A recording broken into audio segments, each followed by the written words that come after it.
அனைவருக்கும் வணக்கம். சபாஷ் பாபு நிகழ்ச்சியின் 8வது பகுதிக்கு உங்களை அன்போடு வரவேற்கிறேன். இந்த நிகழ்ச்சியில சந்திரபாபுவோட வாழ்க்கையில் நடந்த சில சுவையான விஷயங்கள், அவர் சொந்த படம் எடுத்தது, அவர் அடைந்த அவமானங்கள் இதெல்லாம் கடந்த 7 பகுதியில நம்ம பார்த்துட்டு இருக்கோம்.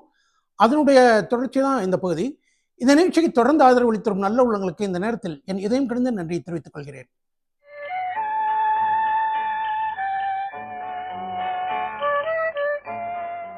கடவுளை கண்டேன் படத்துல கே.வி. மகாதேவன் இசையில கவிஞர் கண்ணதாசன் எழுதின ஒரு பாட்டு. இந்த பாட்டை எல்ஆர் ஈஸ்வரியோட சந்திரபாபு பாடியிருப்பாரு. கொஞ்சம் சிந்திக்கணும்னு தொடங்குற இந்த பாட்டு டார்க் ஐஸ் அப்படிங்கிற ஒரு ரஷ்யன் ஃபோக் சாங்கை பேஸ் பண்ணி போடப்பட்ட மெட்டு. இந்த ஐடியாவை கே.வி. மகாதேவனுக்கு கொடுத்ததே சந்திரபாபு அவர்கள் தான். கொஞ்சம் சிந்திக்கணும், அங்கே நின்னுக்கணும், சொல்லாமே தெரிஞ்சு. ஒருத்தரோட வாழ்க்கை போலி கௌரவத்தாலையும் தலைகணத்தாலையும் அழிஞ்சதுன்னு சொன்னா அதுக்கு மிக சிறந்த உதாரணம் சந்திரபாபுவோட வாழ்க்கை தான். அவரை சுற்றி ஏகப்பட்ட பிரச்சனைகள் இருக்கும். நிறைய பிரச்சனையில் மாட்டிட்டு இருப்பாரு. நிறைய கவலைகள் இருக்கும். ஆனால் பார்த்தீங்கன்னா கோட்டு சூட்டு டைன்னு டிப்டாப்பாக தான் இருப்பார். ஸோ வெளியிலேருந்து பார்க்குறவங்களுக்கு அவர் ரொம்ப ஜாலியாக இருக்கார், அவருக்கு எந்த பிரச்சனையும் இல்லை அப்படின்னு தான் நினைப்பாங்க. ரொம்ப அவரை பற்றி நல்லா தெரிஞ்சவங்களுக்கு மட்டும்தான் அவர் என்ன பிரச்சனையில் இருக்கார் அப்படின்னு தெரியும். அவருக்கு தட்டுங்கள் திறக்கப்படும் படத்துக்கு பிறகு பார்த்தீங்கன்னா 1 வருஷம் எந்த பட வாய்ப்புமே அவருக்கு கிடைக்கல. அப்போ வாலிப விருந்து படத்துக்கு வாய்ப்பு கிடைக்குது. அதுக்கு 55,000 ரூபாய் சம்பளம் அவருக்கு கொடுக்குறாங்க. ஆனால் அந்த பணத்தை என்ன பண்ணாரு, எப்படி செலவாச்சு அப்படிங்கிறது சந்திரபாபுக்கே தெரியல.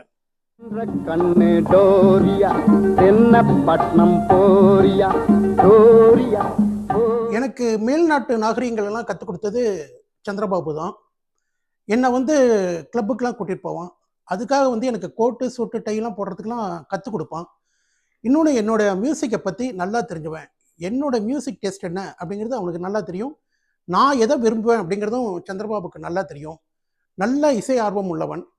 அதே நேரம் பார்த்தீங்கன்னா சோகத்துக்கும் குடிப்பான், சந்தோஷத்துக்கும் குடிப்பான், கோபத்துக்கும் குடிப்பான். இந்த கருத்தை சொன்னது சந்திரபாபுவோட நெருங்கிய நண்பர் மெல்லிசை மன்னர் எம்.எஸ். விஸ்வநாதன். சந்திரபாபு சொல்லுவாராம், விஸ்வநாதா, நான் செத்தா என்னுடைய பாடி உன் வீட்டுக்கு தான் கொண்டு வரணும், அங்கே நீ இறுதி மரியாதை பண்ணணும் அப்படின்னு சொல்லுவாராம். அது பின்னால் நடந்தது.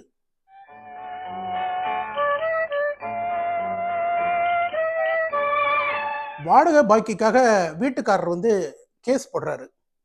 கேஸ் நடக்கிற சமயத்தில் பாபுகிட்ட பணமே இல்லை. கேளம்பாக்கத்தில் 20 ஏக்கர் நிலம் இருக்குது. கிரீன்வேஸ் ரோட்டில் 7.5 லட்சம் ரூபாயில் பில்டிங் இருக்குது. ஆனால் ஒன்றுமே பண்ண முடியாது. வெறும் 5,000 ரூபாய் அவருக்கு வேணும். ஏவிஎம் செட்டியாரை போய் பார்க்குறாரு, ஹெல்ப் கேட்குறாரு, ஆனால் கிடைக்கல. நேராக டைரக்டர் ஸ்ரீதரை போய் பார்க்குறாரு. ஸ்ரீதர் சார் ஹெல்ப் பண்ணுறாரு. பணத்தோட வீட்டுக்கு வராரு. இவர் வீட்டுக்கு வரதுக்கு முன்னால் பார்த்தா அமீனா வந்துடுறாரு. 2 கேஸ் போட்டிருக்காரு. ஒன்று வாடகை பாக்கிக்கு ஒரு கேஸு, இன்னொன்று மகளுக்கு கல்யாணம் இருக்குது, அதனால் சந்திரபாபு வீட்டை காலி பண்ணணும்னு 2 கேஸ். 2 கேஸ்லையுமே வீட்டுக்காரர் ஜெயிச்சிடுறாரு. ஸோ பாபு என்ன பண்ணுறாரு, வீட்டை காலி பண்ணிட்டு வர்றாரு. எங்கே போகிறதுன்னு தெரியல. ஹோட்டல் அருணில் ரூம் எடுத்து தங்குறாரு.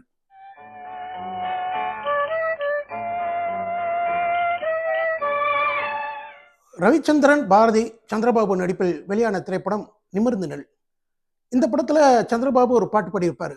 பிடிச்சாலும் பிடிச்சா அவ புளியங்கும்பா பிடிச்சான்னு ஒரு பாட்டு.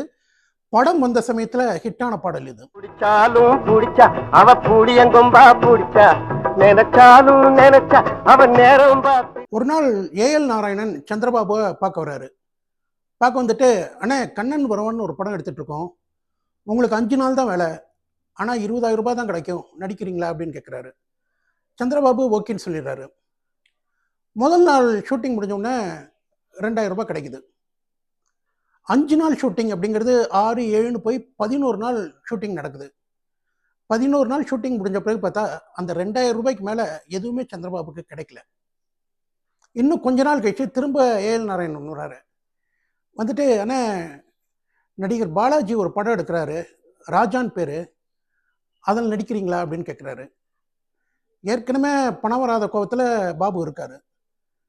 ஏப்பா, இதில் எனக்கு சோறாவது போடுவீங்களாப்பா அப்படின்னு ஒரு சத்தம் போடுறாரு. போட்டுட்டு கொஞ்ச நேரம் கழிச்சு சமாதானம் ஆயிட்டு அந்த படத்தில் நடிக்கிறதுக்கு ஓகே சொல்லிடுறாரு. முதல் நாளே தயாரிப்பாளர் பாலாஜி 2,500 ரூபாயை சந்திரபாபுக்கு கொடுத்துட்றாரு. அந்த ஷூட்டிங் முடியறதுக்குள்ள பேசின பணத்தை ஃபுல்லாக பாலாஜி கொடுத்துட்றாரு. அப்போ சந்திரபாபு சொல்கிறாரு, நானும் 13 வயசுலேருந்து நடிச்சிட்டு இருக்கேன். ஆனால் பாலாஜியை போல ஒரு கண்ணியமான ப்ரொடியூசரை நான் என் லைஃப்பில் பார்த்ததில்லை அப்படிங்கிறாரு.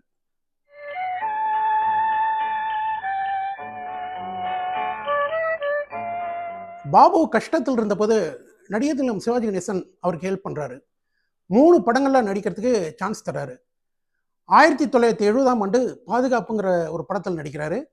1972ஆம் ஆண்டு ராஜா, நீதி, மொத்தம் 3 படத்தில் வந்து சிவாஜியோட சந்திரபாபு நடிக்கிறாரு. இதில் பாதுகாப்பு படத்தில் மெல்லிசை மன்னர் எம்.எஸ். விஸ்வநாதன் இசையில் ஒரு பாடலையும் பாடுறார் சந்திரபாபு.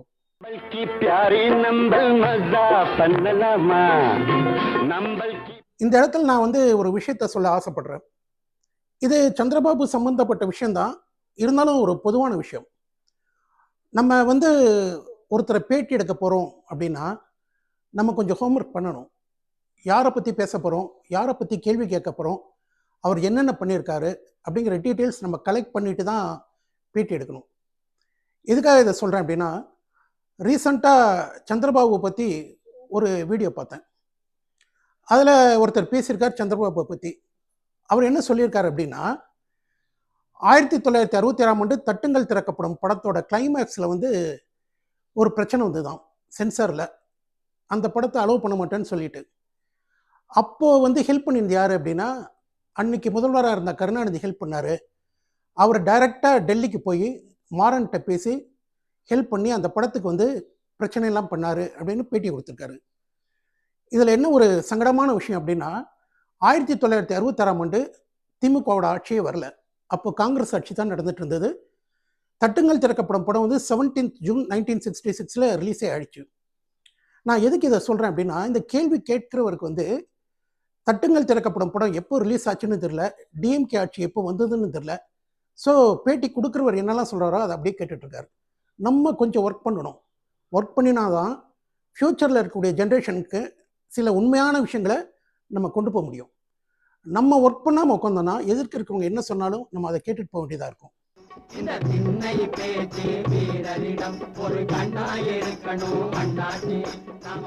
நடிகர் தேங்காய் ஸ்ரீனிவாசன் வந்து சந்திரபாபுவோட ஃபேன். ரொம்ப நாளாக சந்திரபாபு பார்க்கணும் அப்படின்னு அவருக்கு ஆசை. நடிகர் கண்ணன் கிட்ட சொல்கிறாரு, எனக்கு எப்படியாவது சந்திரபாபு இன்ட்ரடியூஸ் பண்ணுங்க, நான் பார்க்கணும் அப்படிங்கிறாரு. கண்ணன் கூட்டிகிட்டு போய் இன்ட்ரடியூஸ் பண்ணுறாரு. 2 பேரும் பேசி பழகுறாங்க. தேங்காய் ஸ்ரீனிவாசன் பாபுவுக்கு பெஸ்ட் ஃப்ரெண்ட் ஆகிடுறாரு. சந்திரபாபு எதிர்பார்க்காத நேரத்தில் சில விஷயங்களை பண்ணுவார். சிவாஜியோட பிரதர் கல்யாணம் நடந்துட்டு இருக்கும்போது ஃபோக் ரோட்டில் ஏகப்பட்ட கூட்டம், டிராஃபிக் ஜாம். காரில் வந்துட்டு இருந்த பாபு என்ன பண்ணார்னா, டக்குன்னு காரை விட்டு இறங்கி ஒரு டிராஃபிக் போலீஸ் மாதிரி டிராஃபிக்கை கண்ட்ரோல் பண்ண ஆரம்பிச்சிடுறாரு. அவர் எந்த நேரத்தில் என்ன பண்ணுவார் அப்படின்னே சொல்ல முடியாது. நீதி படத்தில் நடிச்சிட்ருக்காரு. அதில் நடிக்கும்போது பார்த்திங்கன்னா அவரால் முடியல. முந்தி மாதிரி பாட்டு பாடவோ டான்ஸ் ஆடவோ அவரால் முடியல. எங்களது பூமி காக்க வந்த சாமின்னு ஒரு பாட்டு இருக்கு. அந்த பாட்டில் ஒரு போர்ஷன் வந்து பாபு பாடுவார். அந்த போர்ஷன் பாடி ஆடுறதுக்கு அவர் ரொம்ப ரொம்ப கஷ்டப்பட்டாராம். முத்தமிழின் செல்வன் வாழ்க, முக்குலத்தின் கண்மணி வாழ்க, எக்குலமும் போற்றி. மெல்லிசை மன்னர் எம்.எஸ். விஸ்வநாதன், தேங்காய் ஸ்ரீனிவாசன், பாலாஜி, இவங்க 3 பேர் தான் சந்திரபாபுக்கு அவரோட இறுதி நாட்களில் ரொம்ப ஹெல்ப்பாக இருக்காங்க. இவங்க 3 பேரும் அவர் குடிக்கக்கூடாது அப்படிங்கிறதுல ரொம்ப குறியாக இருக்காங்க, தடுத்து நிறுத்துகிறாங்க. ஆனால் இவங்க 3 பேர்த்துக்கு தெரியாமலும் சந்திரபாபு குடிக்கிறாரு. தினமும் அவருக்கு வந்து சாப்பாடு வந்து மெல்லிசை மன்னர் வீட்டிலேருந்தும் தேங்காய் சீனிவாசன் வீட்டிலேருந்து தான் போகும். ஒரு நாள் என்ன பண்ணுறாரு, பாத்ரூமில் மயக்கம் போட்டு விழுந்துடுறாரு. 5 மணி நேரம் மயக்கமாகவே கிடக்காரு. வெலிங்டன் ஹாஸ்பிட்டலில் கொண்டு போய் அட்மிட் பண்ணுறாங்க. அங்கெல்லாம் ட்ரீட்மெண்ட் வந்து ரொம்ப காஸ்ட்லி.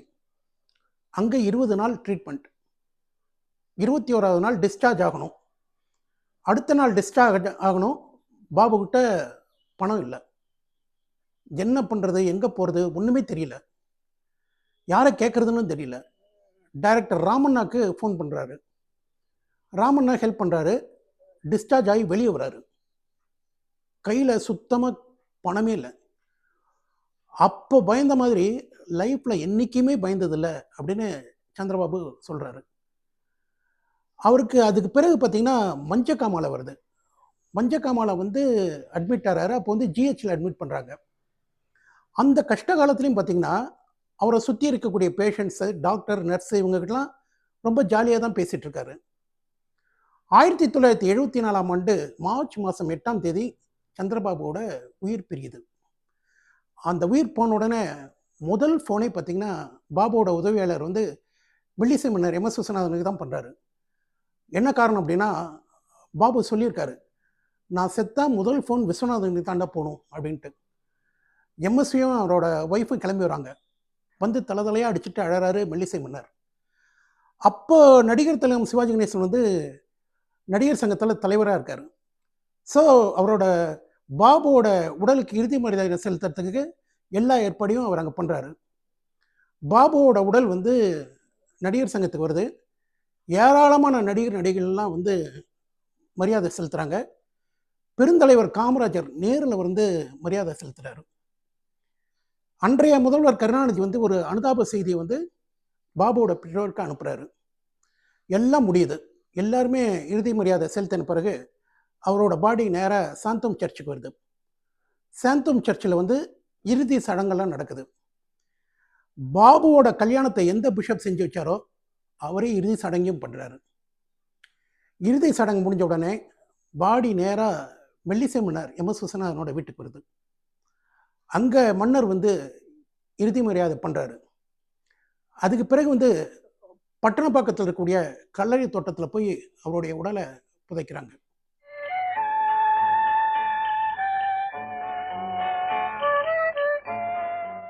பன்முக கலைஞர், திறமைசாலி எல்லாம் இருந்தும் சில பழக்க வழக்கங்களால் வாழ்க்கையை தொலைத்தவர் சந்திரபாபு.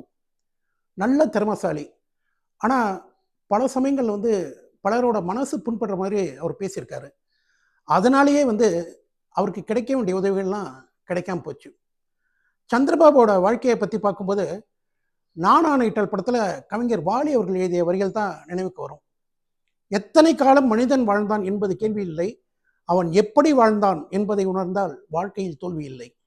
இந்த வரிகள் தான் சந்திரபாபுவோட வாழ்க்கையை பற்றி நினைக்கும் போது நமக்கு நினைவுக்கு வரும். வாழ்க சந்திரபாபு புகழ். நன்றி, வணக்கம்.